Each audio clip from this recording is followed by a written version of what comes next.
اعوذ باللہ من الشیطان الرجیم، بسم اللہ الرحمن الرحیم۔ شروع خدا کا نام لے کر جو بڑا ہی مہربان نہایت رحم کرنے والا ہے۔ السلام علیکم ورحمۃ اللہ وبرکاتہ۔ تمام سامعین کو ہمارے چینل کی طرف سے خوش آمدید۔ مجھے امید ہے کہ آپ سب لوگ خیریت سے ہوں گے۔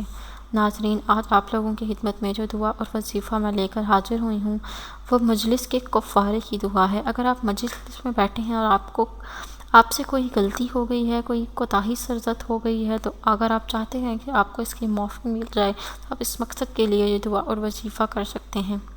دوستو، یہ بتانے سے پہلے میری آپ لوگوں سے چھوٹی سی درخواست ہے کہ آپ میری اس ویڈیو کو لائک کریں اور اپنے دوستوں کے ساتھ شیئر ضرور کریں۔ شیئر آپ لوگوں نے اس نیت کے ساتھ کرنا ہے کہ یہ ویڈیو آپ لوگوں کے لیے صدقہ جاریہ اور ایصال ثواب کا ذریعہ بنے گی۔ دوستو، ہو سکتا ہے کہ آپ کے شیئر کرنے کی وجہ سے کسی انسان کی بہت بڑی پریشانی یا مشکل حل ہو جائے۔ دوستو، سب سے پہلے میں آپ لوگوں کو اس دعا کی فضیلت سے آگاہ کروں گی۔ سیدنا عائشہ رضی اللہ تعالی عنہا سے مروی ہے کہ آپ صلی اللہ علیہ وآلہ وسلم نے فرمایا کہ اگر کسی مجلس سے فارغ ہوتے وقت یہ دعا پڑھ لی جائے تو اس مجلس کی کوتاہیوں کو اللہ تعالیٰ معاف فرما دیتا ہے۔ یہ دعا اس طرح ہے جو کہ ترمذی سے لی گئی ہے۔